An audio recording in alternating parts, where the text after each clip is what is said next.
Hola, ¿qué tal? Su servidor David de la Cruz. Continuamos con nuestra tercera clase en el Instituto Teológico Internacional Vida Nueva para el Mundo. Continuando con nuestro resumen del segundo capítulo, el capítulo 2 de la carta a los Efesios. Y como hemos venido estudiando, vamos a leer los versículos ahora del 17 al 22, que es donde termina este capítulo. Seguido de esto vamos a explicarlo. Dice Efesios capítulo 2, verso 17. Y vino y anunció las buenas nuevas de paz a vosotros que estabais lejos y a los que estaban cerca, porque por medio de él los unos y los otros tenemos entrada por un mismo espíritu al Padre. Así que ya no sois extranjeros ni advenedizos, sino conciudadanos de los santos y miembros de la familia de Dios, edificados sobre el fundamento de los apóstoles y profetas, siendo la principal piedra del ángulo Jesucristo mismo, en quien todo edificio, bien coordinado, va creciendo para ser un templo santo en el Señor, en quien vosotros también sois juntamente edificados para morada de Dios en el Espíritu. Bueno, haciendo una breve recapitulación de este capítulo 2, nos encontramos que el Espíritu Santo pone en la pluma del apóstol Pablo que la iglesia gloriosa y hermosa, es un cuerpo, es una familia, es un edificio. Pero vamos ahora verso por verso, en donde vemos la primera frase: anunció las buenas nuevas. Las buenas nuevas viene del griego evangelizo. Es una expresión que se utiliza casi siempre en el Nuevo Testamento para aludir a la proclamación del Evangelio. Las buenas nuevas de salvación por medio de Jesucristo. Esta locución griega obtenemos palabras como evangelizar, evangelista y evangélico. Por esta razón, la frase en nuestro texto puede traducirse: él vino y evangelizó para traer paz. Eso es impresionante y hermoso, tal como está confirmado en la clase anterior en relación al tema que ocupamos un poquito de minutos en cuestión de la paz de Dios y la paz con Dios. Bueno, Efesios capítulo 2, versículo 13, vamos a comparar.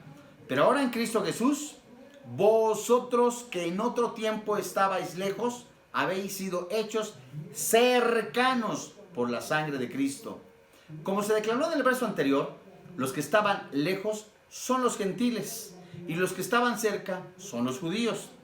Toda persona judía y gentil por igual tiene acceso a la paz de Dios por medio de Jesucristo. No son los ritos ceremoniales, no son las ordenanzas, no son los mandamientos de la Santa Madre Iglesia, no son las estampas, no, es solamente a través de Jesucristo, y también como la Biblia le menciona en Isaías, el príncipe de paz.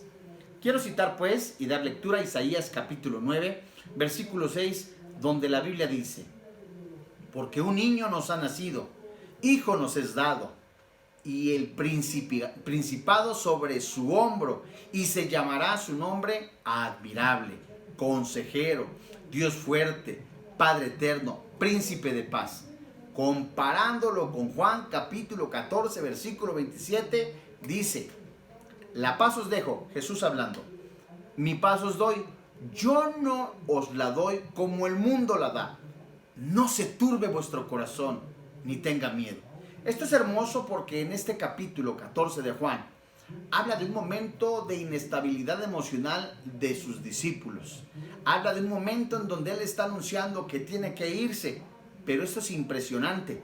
Habla de una paz, la paz que viene y proviene de parte de él, como así también la paz que proviene del mundo. Pero es además algo digno de comparar, porque la aparente paz o la paz que el mundo ofrece, usted la puede encontrar en el alcohol, en las drogas, en la inmoralidad, en eso donde puede usted encontrar un refrigerio, entre comillas. Pero de esa agua usted va a seguir teniendo sed. Usted va a seguir buscando de lo mismo. Y Jesús dice: yo te doy paz, pero no es como la que tú pretendes o crees encontrar en un sistema podrido, perdóname la expresión, perdido, echado a perder, que busca lo suyo propio. Yo estoy dispuesto a sacrificarme, a morir por ti y darte esa paz, pero no como esperabas. Algo momentáneo, algo perdurable, algo que siempre es y de parte de mí, dice el Señor. Y la consecuencia de esa paz tan hermosa es preciosísimo, porque dice Jesucristo, no se turbe vuestro corazón. Esta palabra turbe habla de miedo, inestabilidad, inseguridad, cuestiones emocionales, porque va ligada también al corazón. El corazón es el centro de las emociones, del intelecto y de la voluntad. Entonces Jesús está diciendo, te voy a dar paz y te doy paz. No es como tú te imaginas y como el mundo la da o como el sistema engañoso y perverso, mundano, te lo pretende dar a cambio de algo. Yo te lo doy sin que nada me des. Dame tu corazón, confía en mí, tendrás seguridad. La paz rodeó el ministerio de Jesús como una aura de bendición continua para todos los que creían en él. En sus últimas palabras para sus discípulos, Jesús dijo, en Juan capítulo 16, versículo 33, estas cosas os he hablado para que en mí tengáis paz. En el mundo tendréis aflicción, pero confiad, yo he vencido al mundo. Esta frase es impresionante y hermosa, porque aparte de darnos estabilidad emocional, seguridad, identidad, habla de vencer a lo que el mundo ofrece. Retomando lo que dice Apocalipsis y lo que dice también Pablo a los tesalonicenses de cuidar la salvación con temor y temblor, habla de que nosotros hemos vencido. Por eso, esa paz que sobrepasa todo entendimiento nos da esa seguridad y estabilidad y la seguridad de la salvación. Eso es hermoso y bello, ¿no lo cree? El ministerio de los apóstoles y otros predicadores de la iglesia primitiva se caracterizaron porque ellos iban anunciando el evangelio de paz por medio de Jesucristo.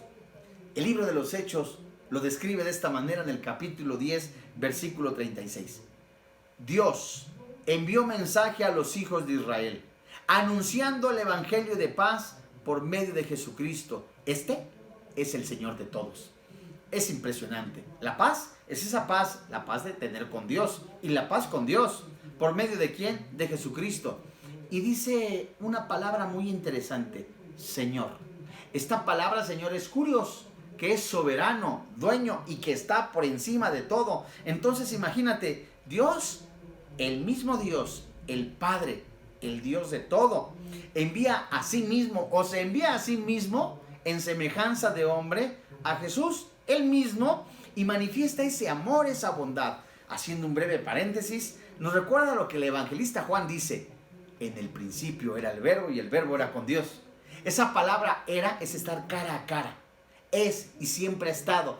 Es decir, Jesús desde antes de la fundación del mundo es. Jesús desde antes de la creación es. Jesús desde antes de que todo fuese es. Ese mismo está con el Padre cara a cara. Están uno. Desde antes de la fundación del mundo había varias cosas que usted y yo a lo mejor no sabíamos. Había paz, amor y unidad entre el Padre, el Hijo y el Espíritu Santo. Esa misma paz, ese mismo amor, esa misma unidad es la que Dios quiere y nos ha dado a todos los que somos sus hijos. Nos ha dado amor, Romanos capítulo 5. Se nos ha dado y se nos ha dado el amor. Nos ha dado unidad y quiere unidad. Juan, el Evangelio de Juan capítulo 16. Eso es maravilloso y es precioso. Vayamos ahora como ejemplo en el ministerio del Espíritu Santo que se caracteriza porque da. Gálatas capítulo 5 versículo 22, lo que la Biblia describe como el fruto del Espíritu. Mas el fruto del Espíritu es amor, gozo, paz, paciencia, benignidad, bondad, fe, mansedumbre, templanza. Contra tales cosas no hay ley. Es como un árbol donde empieza a crecer, porque habla de fruto, no de frutos. Empieza a crecer y en el momento que empieza a dar ese fruto, es como si fueran diferentes tamaños. Es una manera de entenderlo. Pero todo es lo mismo, porque todo está dentro del mismo, porque es fruto, no frutos. Es decir, dentro de ese árbol, podemos decirlo, es un naranjo que da naranjas. Y de esas mismas naranjas que están en el mismo árbol, que es de lo mismo, está el amor, el gozo, la paz, la paciencia. Eso mismo nos da el Espíritu de Dios. Eso mismo nos da el Señor al tener a Cristo como nuestro Señor. El ministerio del reino de Dios se caracteriza porque Dios da paz y llama a su pueblo a la paz.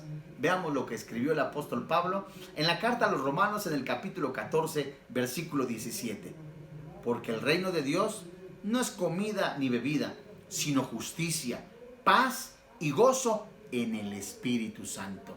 Recordemos lo que mencionamos la clase pasada, en donde no es nacer, crecer, reproducirse y morir. Al llegar a Cristo, no es decir, pasé, tengo la salvación de panzazo, hice la oración, ahí nos vemos en el reino eterno. No. Usted es llamado a tener comunión con el Señor. Usted es llamado a participar de esa santidad. Usted es llamado a ser parte de esa construcción hermosa y preciosa que es el edificio y cuya piedra angular es Jesucristo. Recordemos lo que dice también la palabra de Dios, en donde aquí en Efesios, el vino que subió, ¿qué es eso que bajó y que subió? Refiriéndose a Jesús. Él estando en el trono bajó. Y estando y descendiendo hasta lo más profundo del centro de la tierra, se llevó cautiva a la cautividad a los santos del Antiguo Testamento. Y lo maravilloso y precioso es donde dice Efesios capítulo 4, dio dones a los hombres. Nos ha llamado también a participar de Él, de su santidad, a formar parte de esa edificación de la iglesia, a perfeccionar a los santos. Es maravilloso, ¿no?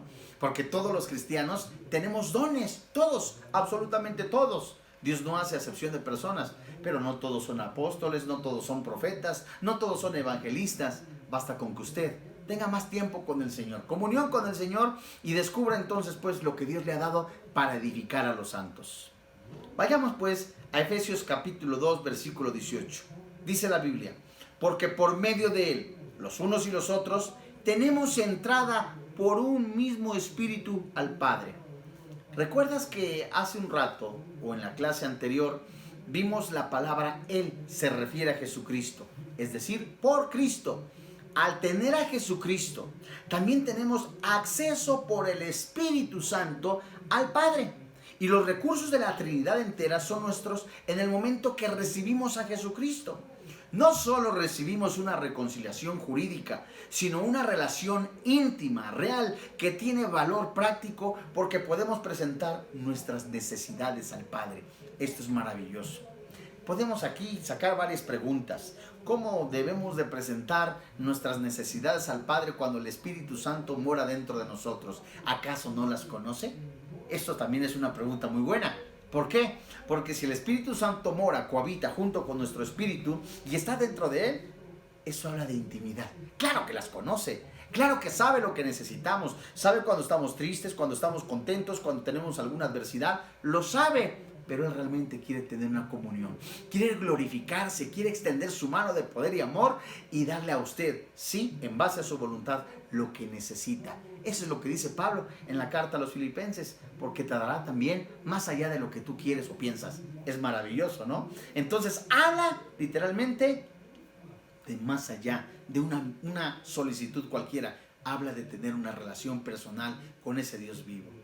Dice la palabra de Dios en la siguiente frase, entrada. Es una palabra que no solo se emplea 3 veces en el Nuevo Testamento. En cada caso se refiere al acceso que el creyente tiene a Dios. Esto también es maravilloso. Una persona sin Cristo no tiene acceso a Dios. Una persona puede tener acceso a una religión, a un club social, a un grupo religioso, pero no puede tener acceso al trono de Dios. Usted y yo, que tenemos a Cristo, no solamente somos el tabernáculo de Dios, el Espíritu Santo cohabita con nuestro espíritu. Podemos entrar amplia y confiadamente al trono de gracia, hasta la habitación secreta de Dios. Esto es maravilloso. Voy a leer Romanos capítulo 5, en el versículo 1 y 2, en donde esta palabra entrada es una palabra que ciertamente acabo de mencionar, aparece 3 veces en el Nuevo Testamento, pero se refiere a esa intimidad. Es hermosísimo. Dice el versículo 1 del capítulo 5 de la carta a los Romanos: justificados pues por la fe, tenemos paz para con Dios por medio de nuestro Señor Jesucristo. Esto habla de la paz con Dios. Versículo 2. Por quien también tenemos entrada por la fe a esta gracia en la cual estamos firmes y nos gloriamos en la esperanza de la gloria de Dios. Cualquier persona pudiera decir, mañana tengo una entrevista con determinado funcionario a tal hora. y seguro cualquiera se apresuraría a tener esa entrevista o a estar por lo menos 15 o 20 minutos antes. El cristiano tiene la oportunidad a la hora que quiera, las 24 horas, los 365 días del año, de entrar en esa disposición hasta el lugar santísimo, a través de la oración, a través de la comunión y por supuesto, como el sumo sacerdote lo hacía antes de entrar al lugar santísimo, pedía perdón por sus pecados, por los pecados de su familia, por los pecados del pueblo, se consagraba, es decir, se ponía a cuenta con Dios y luego podía entrar. Esto es maravilloso. Eso usted como cristiano y yo lo podemos hacer. Es un regalo de Dios. ¿Sabes? En tiempos antiguos se empleaba una palabra similar para describir al oficial de la corte que presentaba al rey a las personas que acudían a él. Estos funcionarios daban entrada al monarca. El término mismo indicaba que no se trata de poseer acceso por derecho propio, sino recibido por concesión divina para acercarse a Dios con confianza, sabiendo que seremos recibidos muy bien por Él. ¿Qué significa? Que así cuando en algún momento nosotros decimos, tengo una entrevista con fulano de tal y voy con la secretaria y espero a ver si acaso me recibe, o si acaso fui agendado, o si en algún momento, y si no me recibe, pudiera haber cierta incertidumbre. En el caso de los cristianos no es así. En la agenda, vuelvo a decirle, usted está los 365 días, los 24 horas del día. ¿Sabe? Solo es mediante el derramamiento de nuestro Señor Jesucristo que hizo de su sangre al morir por un sacrificio perfecto. ¿En dónde? En el Calvario. Y por la fe en Él que tenemos esa unión con el Espíritu Santo. Es decir, el Espíritu Santo está amalgamado con nuestro espíritu y podemos entrar guiados con Él hasta la presencia del Padre. El Espíritu obra para acercarnos a Dios. ¿Cómo? A través de la oración, a través de la comunión con el Padre. Le leo Romanos capítulo 8, versículo 15 al 17. Pues no habéis recibido el espíritu de esclavitud para estar otra vez en temor, sino que habéis recibido el espíritu de adopción por el cual clamamos, papito lindo. Es como se traduce Abba Padre. El Espíritu mismo da testimonio a nuestro espíritu de que somos hijos de Dios. Y si hijos, también herederos, herederos de Dios y coherederos con Cristo, si es que padecemos juntamente con Él, para que juntamente con Él seamos glorificados. Esa es la última etapa de la salvación, la glorificación. Regresando a Efesios capítulo 2, versículo 18, dice la Biblia, porque por medio de Él, los unos y los otros, tenemos entrada por un mismo espíritu al Padre. La frase los unos y los otros en un mismo espíritu habla de la obra de Cristo, el establecimiento de la iglesia que alcanzan todos los hombres. Le leo Juan capítulo 10, versículo 7. Volvió pues Jesús a decirles, de cierto os digo, se traduce también, de verdad, te vuelvo a decir que es verdad, yo soy la puerta por donde entran las ovejas. Todos los que antes de mí vinieron, ladrones son y salteadores, pero no los oyeron las ovejas. Versículo 9 del capítulo 10 del Evangelio de Juan. Yo soy la puerta. El que por mí entrare será salvo. Entrará y saldrá y hallará pastos. Habla de refrigerio, habla de abundancia, habla de estabilidad emocional, habla de seguridad, habla de alimento espiritual, habla de riqueza y no precisamente material. Versículo 10. El ladrón no viene sino para hurtar y matar y destruir. Yo, dice Jesús, he venido para que tengan vida y para que la tengan en abundancia. Yo soy el buen pastor. El buen pastor su vida da por las ovejas. Un pastor palestino traía sus ovejas al prisco de noche y levantaba un cercano temporal con piedras, madera o muchas veces barro. Si estaba lejos de su casa, después de colocar dentro a las ovejas, las contaba con cuidado. Les ungía aceite. La palabra ungir, acuérdate, es frotar o embarrar, literal. Les embarraba, les ungía aceite en todas sus heridas. ¿Por qué? Porque te habían tenido contacto con espinas, con piedras, por un camino pedregoso, por tantas cosas. El pastor se acostaba en la entrada angosta y se convertía él mismo en la puerta que entraba al redil. Es la famosa frase que se utiliza en Juan. El redil no es un camino, El redil era una habitación grande en donde se guardaban las ovejas y reposaban. Entonces llegaba el pastor al terminar su día de trabajo, y lo presentaba al pastor principal. Entonces el pastor principal recibía las ovejas y las metía al redil. Eso habla de un maestro. Habla también del padre de familia.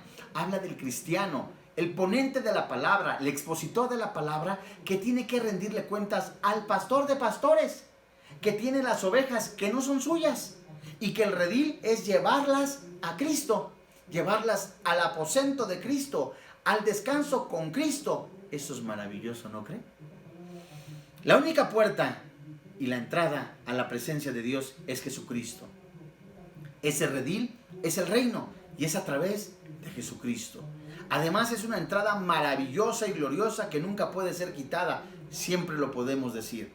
¿Dónde está? En Hebreos capítulo 4, versículo 16. Dice la Biblia: acerquémonos pues confiadamente al trono de gracia. Pongámosle pausa aquí. Usted puede tener algún sentimiento de culpa. Usted puede tener algún sentimiento o recuerdo de algo que salió mal y que ofendió a Dios. Usted puede decir: oh, aún sigo siendo yo imperfecto, o aún me sigue costando trabajo tantas cosas. Aquí dice: acércate confiadamente. Dios no es un Dios condenatorio. Dios no es un Dios en el que le va a herir aún donde tiene la herida y lo va a rasgar. No, como lo leímos antes. Venir al redil es donde usted recibirá aceite, la palabra de Dios. El Espíritu Santo, sanidad y restauración. En donde ese redil es llevado por el pastor maestro al pastor principal, en donde la palabra de Dios lo unge, lo limpia, lo sana. Por eso dice: acércate confiadamente al trono de gracia, para alcanzar misericordia, hallar gracia en este momento, en el oportuno socorro. No es un trono de juicio, no es un trono de condenación, es un trono de gracia, de amor y perdón. Qué hermoso, ¿no cree? Por medio de Jesucristo, su Hijo divino, el Hijo divino de Dios, nosotros también nos convertimos en sus hijos. Juan capítulo 1, versículo 12 y 13. Mas a todos los que le recibieron, a los que creen en su nombre, les dio potestad de ser hechos hijos de Dios, los cuales no son engendrados de sangre, es decir, la salvación no se hereda, ni de voluntad de carne, que significa no es a través de ordenanzas o de ritos ceremoniales, ni de voluntad de varón, es decir, yo decreto que Pancho López va a ser salvo, de ninguna manera, sino somos hijos de Dios por la voluntad de Dios. Juan capítulo 1, versículo 13. En Romanos capítulo 8, versículo 15 encontramos que dice la Biblia: pues no habéis recibido el espíritu de esclavitud para que otra vez en temor, sino que habéis recibido el espíritu de adopción, por el cual clamamos: Abba, Padre. En Cristo hay esperanza, en Cristo hay seguridad, en Cristo no hay de que qué pasará mañana o pasado mañana. No, Él tiene cuidado de nosotros, con nosotros. Oye, mora dentro de nosotros. Qué maravilloso es. Quienes antes éramos objeto de alineación social o espiritual, ahora en Cristo estamos unidos con Dios, y siempre y eternamente. Y si puesto que tenemos a Cristo, hemos recibido paz y tenemos entrada por un mismo espíritu al Padre. Tenemos a Cristo, quien nos presenta en el trono celestial de Dios, y ahora podemos presentarnos a Él en cualquier momento. Y si tú y yo hubiéramos pecado, la Biblia dice: abogado tenemos para con el Padre, a Jesucristo nuestro Señor. Podemos acudir a Dios como nuestro propio Padre. Ya no nos condena, ya nos perdonó, ya nos bendijo, ya nos limpió, ya nos restauró con pureza y abundancia de la preciosa sangre de su Hijo Cristo Jesús. En resumen, Efesios capítulo 2, versículo 19. Así que ya no sois extranjeros ni advenedizos, sino conciudadanos de los santos y miembros de la familia de Dios. ¡Qué maravilloso! Usted en algún momento pudo haber pensado: ni padre, ni madre, ni nada. Ahora tengo una familia, y altamente numerosa es la familia de Dios.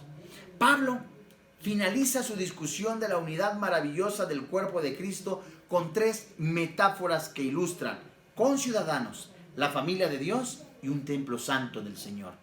Esta frase, conciudadanos, muestra cómo judíos y gentiles nos hemos vuelto en un mismo reino. La familia de Dios muestra cómo todos los creyentes somos una familia espiritual en Cristo. Judíos, gentiles, romanos, italianos, japoneses, paraguayos, colombianos, mexicanos. En Cristo somos uno. Eso es maravilloso. Y somos un templo santo en el Señor. Muestra que todos los creyentes conformamos una habitación para Dios. Acá adentro mora el Espíritu Santo. Efesios 2:19. Así que ya no sois extranjeros ni advenedizos, sino conciudadanos de los santos y miembros de la familia de Dios. Bien sea que los creyentes en otro tiempo estuviésemos separados de Dios y de su pueblo, o que estuviésemos cerca, todos llegamos a ser uno en Cristo Jesús. Antes éramos extranjeros, advenedizos, pero ahora somos conciudadanos. Esta palabra extranjeros literalmente es alguien fuera de una nación. Extraño, un huésped. Sin Cristo éramos extraños para con Dios. Éramos advenedísimos, es decir, éramos de un ambiente fuera de Dios. Pero ahora somos nativos, miembros de un mismo pueblo, hermanos de Jesucristo. Pablo declara que somos conciudadanos de una segunda categoría. Bueno, no lo somos así, sino que somos dentro del reino de Dios. Y en el reino de Dios no hay extranjeros, advenedizos. Pablo declara que los únicos ciudadanos del cielo son los santos. Vayamos pues y confirmémoslo en Filipenses capítulo 3, verso 20, donde la Biblia dice: mas nuestra ciudadanía está en los cielos, de donde también esperamos al Salvador, al Señor nuestro. ¡Qué maravilloso es! Porque si hay alguna aflicción, no será eterna. Si hay alguna crisis, tampoco lo será. Si hay alguna molestia, alguna tristeza, tampoco ha de permanecer. Porque nuestros ojos, Hebreos 12, 1 y 2, nos dicen: puesto los ojos en Jesús, el autor y consumador de la fe. Regresemos a Efesios capítulo 2, versículo 19, en donde la Biblia dice: así que ya no sois extranjeros ni advenedizos, sino conciudadanos de los santos y miembros de la familia de Dios. Santos significa totalmente sagrado, puro, en lo físico, en lo moral y en lo consagrado. Si el Espíritu Santo mora dentro de mí, he de cuidar mis ojos, mis oídos, mi lengua, mis pensamientos, porque mora el Espíritu Santo de mí. Esta palabra santo, sacro, es que soy apartado para algo específico. ¿Y qué es? Alabar y bendecir y glorificar con mi vida, con las decisiones que yo tome, con lo que yo diga al precioso nombre y al mismo nombre del Señor Jesucristo. Miembros de una familia, ¿qué se refiere? Somos parientes, estamos en una casa, somos una familia, somos parientes de Dios, puesto que Él es nuestro Padre y nos hemos convertido en hijos de Dios. Y puesto que hemos identificado y nos identificamos por fe con su Hijo, ahora con un amor infinito, ahora nos ve como nos trata, es decir, como sus hijos. Nos ve y nos hace y nos trata como, así como a Jesús, ahora nos trata como tal. Quiero leerte Hebreos 2:11. Dice la Biblia en Hebreos 2:11: porque el que se santifica y los que son santificados, de uno con todos, por lo cual Dios no se avergüenza de llamarlos hermanos. Esto es maravilloso. Ahora finalmente en Efesios capítulo 2, versículo 22, dice la Biblia: edificado sobre el fundamento de los apóstoles y profetas, siendo la principal piedra del ángulo Jesucristo mismo, en quien todo edificio bien coordinado va creciendo para ser un templo santo en el Señor, en quien vosotros también sois juntamente edificados para morada de Dios en el Espíritu. Esta frase, el fundamento de los apóstoles y profetas, se refiere a la revelación divina que ellos expresaron, que ellos enseñaron y que en su forma escrita es el Nuevo Testamento. Los apóstoles, por supuesto, encontramos los requisitos de tales, fueron los que vieron físicamente a Jesús, estuvieron de manera presencial o vieron a Jesús resucitado. A ellos les fue dada la revelación, la piedra angular, Jesucristo. La doctrina es donde descansan los apóstoles y profetas. La principal piedra, Jesucristo. Y la palabra en la frase bien coordinado se refiere al acople cuidadoso de cada componente de la estructura o la edificación. Es decir, cada cristiano edificado en la palabra de Dios, cuyo fundamento es Cristo Jesús, no está de sobra. No es que esté añadido como para tapar algo. No, sino como un buen arquitecto diseña en un plano la cimentación, la edificación y los acabados, así lo es la iglesia de Cristo. Así como que un tornillo, dijera uno, ¿para qué sirve este tornillo? No lo ve, nadie lo toma en cuenta. Ese tornillo sirve para la edificación. De la misma manera, cada persona que aparentemente no se ve en el cuerpo, forma parte del cuerpo de Cristo. Hace falta y está dentro de, ¿verdad? Eso es maravilloso, porque entonces usted y yo estamos dentro del plan de Dios. Estamos dentro de esa construcción, y donde bien coordinado está creciendo. Dice la Biblia, templo santo se refiere a la iglesia misma. Morada es un hogar permanente. Dios, a través de su Espíritu, mora de una manera eterna y permanente. Nos hace santuarios terrenales en la iglesia, donde establece su residencia y Él permanece como Señor. Por medio de la sangre, el sufrimiento en su carne, la cruz y la muerte del Señor, Jesucristo, ponga atención, nos hizo de extranjeros a ciudadanos, de advenedizos a familiares, de idólatras nos convertimos en el templo de Dios verdadero. Los que no teníamos esperanza, heredamos las promesas de Dios, y aquellos que estábamos sin Cristo, nos volvimos uno en Cristo Jesús, y los que estábamos alejados, nos volvimos cercanos. Los que éramos impíos, que no teníamos a Dios, nos reconciliamos con Dios, y por medio de Jesucristo hay reconciliación de los hombres con Dios y de los hombres, haciéndonos semejantes al mismo Señor. Con esto terminamos nuestra clase. Muchísimas gracias.